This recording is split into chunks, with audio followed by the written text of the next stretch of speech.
Ladies and gents, girls and boys, how you doing today? Danny Stewart here for BassJapanDirect.com with another Naked Sound review. And just gonna get warm on this Tokai hard puncher.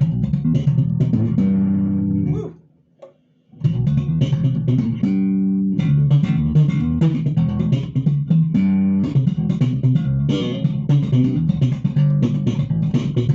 Wow.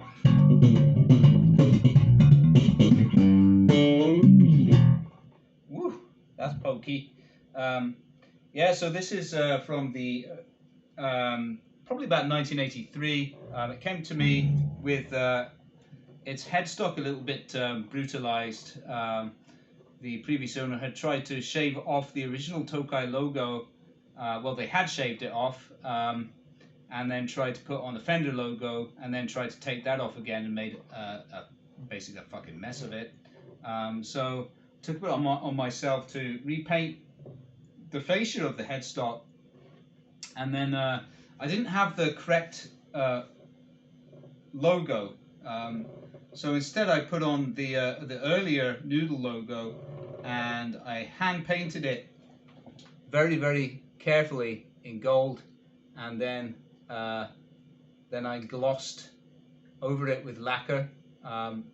It's not like fully professional in terms of finish on the headstock there, but it looks pretty damn good. And the bass plays wonderfully and sounds very good too, as you just heard. Well, that's actually a little bit too loud, isn't it? Let me take that down a little bit.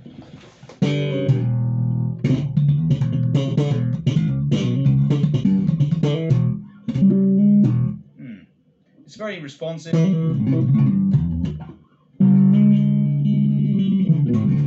Yeah, it plays fluidly. The action goes down to about 1.5 millimeters. And I find it easy to play. That's a rear pickup with the tone up. Let's go with the tone halfway. Oh, that's very nice.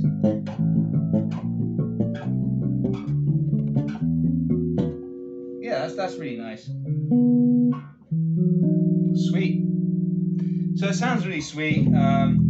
Front pickup, tone down. I don't know why I always play G when I go on the front pickup.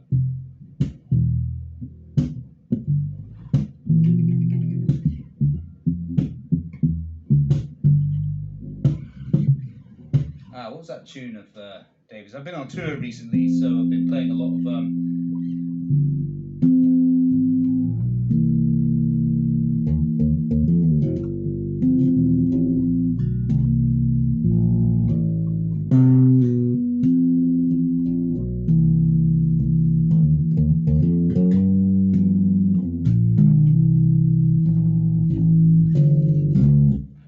yeah, that's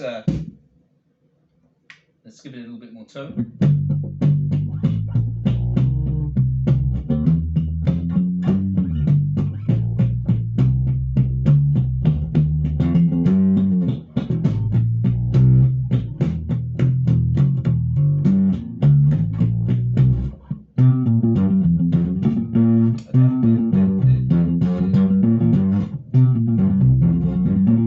That's it. That's what I wanted to do.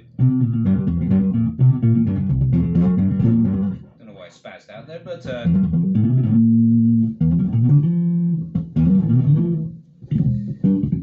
yeah, it's nice and responsive, and it sounds good. I think I'm not sure if I like these strings. I'm probably going to put different strings on it before I ship it out. I don't know what they are. They're round wound nickels by the looks of it. I don't know what brand they are though.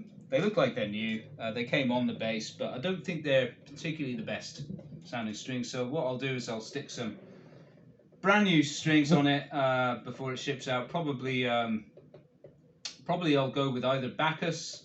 Yeah, Bacchus. They're usually pretty reliable and good strings, or maybe even a set of Atelier Z strings.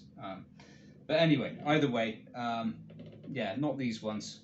They're not the best. But nonetheless, you can see that it's a beautiful bass. It's in pretty nice condition, and it sounds pretty damn good.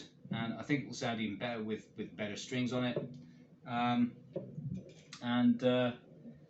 Yeah, I think the serial numbers on Tokai are very confusing. This one begins with a 1, but it doesn't actually necessarily denote the year.